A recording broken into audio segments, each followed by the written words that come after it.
We have the co-founder of Market Rebellion joining us now, Pete Najarian. I promoted the Najarian brothers, but John doesn't like us, I guess, at this. He's enough of us, or he's sick of the market. He's out. He's out, yeah. That's where we are. So, we talk a lot about, just regular people watching, long-term views and all that. And then your kind of day-to-day life, your career has been spent in the opposite, short-term, trading in and out of stuff, right? So let's start there for a second. What's going on today? Was it all the China stuff, and then we're going to hit them with the 104% tariffs? I mean, because that relief rally went away. Yeah, that disappeared pretty quick, right? I mean, when we looked at what those numbers looked like, we were up like 1,400 points or so. I mean, the swings, Connell, have been absolutely incredible, right? Whether it's the S&P, the NASDAQ, or you look at the Dow, the swings from the highs to the lows, and also in between. So when we talk about volatility, that's exactly what we're talking about. We're not just talking about certain directional volatility. We're talking about the volatile markets that we have, where it's up 3% on the S&P, and the next thing you know, you're back to flat, and then you're down into negative territory, those kinds of things. And the volatility index has been absolutely incredible, and I would encourage people to always look at that each and every day just to get a flavor of what's going on in the markets. But we closed above 50 plus. The highest we've ever been that I've seen as a trader has been an 85 VIX, and that's going way back in time. But this has been no fun, and we were just at a 60 VIX in the pre-market just the other day. So and it's high, just so people know. I mean, the VIX, which, as you say, is the volatility index, as this screen indicates, is often referred to kind of colloquially as the fear gauge.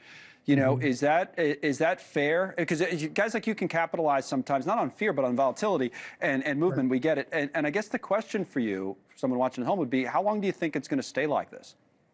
Well, it usually can't stay up at the highest levels for very long. It's just something that's almost unstoppable. And I guess the easiest way I could describe that is, do we really think that the S&P 500 is going to move 4, 5, 6% on a daily basis? And that's what we're looking at when we look at the VIX at some of these high levels. So I hope not. I just think that's the reality of it, that no, at some point that's going to pull back. But the news flow right now is all exactly what you guys have been talking about. And obviously part of it is China. That's a huge part of it. And I think a lot of people have said, hey, look, maybe there's a way that we can just kind of execute a system where we get rid of China and we stop using China. And that's a possibility. I mean, the economy over there is not running very well right now. They've got massive stimulus to try to help things out. They've got devalued currency, all of that. And there are other places in the world where maybe some of the manufacturing can be, including the United States, but not excluding some of those others either. Well, that was the thing. We had a guy on last night, an old friend of mine named Ken Nattori, who runs this, runs Nattori company, this old-fashioned, right? And he was saying that same thing. He thought they're set up in the Philippines. It's where the company is based, had been, or where his mom is from. They started the company. He says, "Well, we have our own factory there. We figured we wouldn't be part of this. We wouldn't have to deal with it because we're not in China." And he says, well, what the heck? Why is the Philippines getting 17%?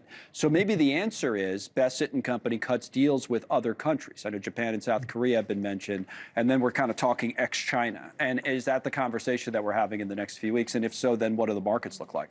Yeah, and I think that is a possibility. I think as we execute through that, Connell, I think that's the big thing. People need to see progress, right? And we talk about this. We talked about 50, 60 countries coming and wanting to have some sort of resolution with this. And it's going to be something where they're going to have to work for a while. But I saw Bassett on television today talking about, hey, look, this is going to take a little bit of time. We're going to go through April into May and maybe even into June to get all this executed. Now, if we can knock out 30 or 40 countries pretty quickly, I think people get pretty excited very fast. But the problem is going to be, how quick can we do this? This is something that's going to take a lot of work, a lot of time. And I think hopefully we can actually accelerate that to a level where it gives us a fighting chance to get back to where we were. Yeah. But, that isn't a complete layup by any stretch. I think it was just better without John. You had a better chance to get your thoughts out and everything, and it served the audience better. Don't you agree? We don't need John, man. We don't need. Thanks, Pete. Pete Najarian of the Flying Najarian.